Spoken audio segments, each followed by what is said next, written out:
अक्टूबर का महीना हमेशा से बदलावों और नई व्यवस्थाओं के लिए अहम माना जाता है। इस बार भी अक्टूबर की शुरुआत के साथ ही कई वित्तीय और गैर वित्तीय नियम लागू हो गए हैं, जिनका सीधा असर आम जनता पर पड़ेगा।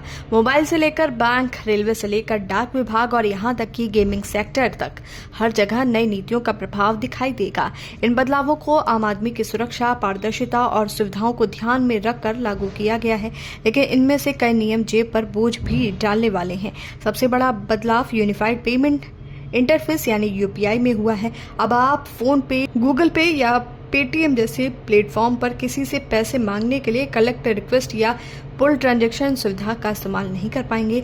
ये सुविधा बंद कर दी गई है ताकि धोखाधड़ी के मामलों पर रोक लगाई जा सके और यूजर्स को अधिक सुरक्षित माहौल मिल सके। इसके अलावा पेंशन निवेश से जुड़े नियमों में भी बड़ा संशोधन किया गया है। अब गैर सरकारी अंशधारक मल्टीपल स्कीम फ्रेमवर्क के तहत इक्विटी से जुड़ी योजनाओं में 100% तक अपनी पेंशन राशि का निवेश कर सकेंगे। पहले ये सीमा 75% थी, यानी स्थायी सेवानिवृत्ति खाता संख्या यानी प्राण खोलने और उसके रखरखाव से जुड़े शुल्क में भी बदलाव हुआ है। सरकारी कर्मचारियों को अब ई प्राण किट के लिए 18 रुपए और भौतिक प्राण कार्ड के लिए 40 रुपए खर्च करने होंगे। निजी और सरकारी क्षेत्र के अंशधारकों के लिए शुल्क भी अलग अलग तय किए गए हैं।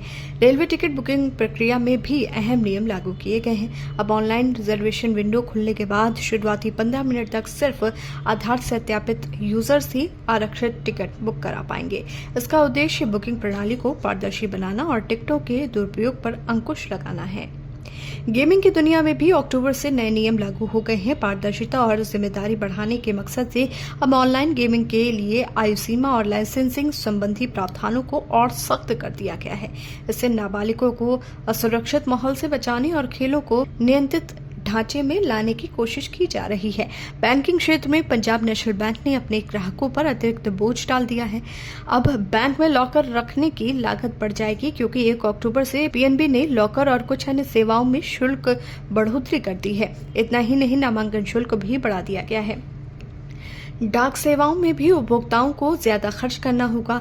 1 अक्टूबर से स्पीड पोस्ट का शुल्क बढ़ा दिया गया है। इसके साथ ही अब स्पीड पोस्ट डिलीवरी ओटीपी आधारित सत्यापन प्रणाली से जुड़ जाएगी, यानी पार्सल प्राप्त करने वाले व्यक्ति की पहचान की पुष्टि होने के बाद ही उसे डिलीवरी दी जाएगी। रिजर्व बैंक ऑफ इंडिया ने भुगतान प्रणाली में एक बड़ा बदलाव किया है। 4 अक्टूबर से निरंतर चेक समाशोधन की नई सुविधा शुरू हो गई है। ये सुविधा 2 चरणों में लागू की गई है। पहले चरण में ये 4 अक्टूबर 2025 से 2 जनवरी 2026 तक चलेगी। फिर 3 जनवरी 2026 से दूसरा चरण शुरू होगा। इससे चेक भुगतान की गति और पारदर्शिता में सुधार आएगा।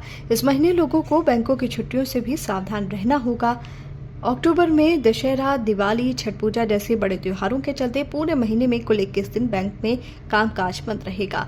हालांकि छुट्टियां राज्यों के हिसाब से अलग अलग होंगी, इसलिए ग्राहकों को अपनी वित्तीय गतिविधियों की योजना पहले से बना लेनी चाहिए। अक्टूबर की शुरुआत ने ये साफ कर दिया है कि आने वाले दिनों में आम आदमी को जहां डिजिटल सुरक्षा और वित्तीय पारदर्शिता का लाभ मिलेगा, वहीं कुछ सेवाओं पर अतिरिक्त खर्च भी उठाना होगा। कुल मिलाकर ये महीना बदलावों और नए नियमों के साथ जनता के लिए एक नई राह खोल रहा है।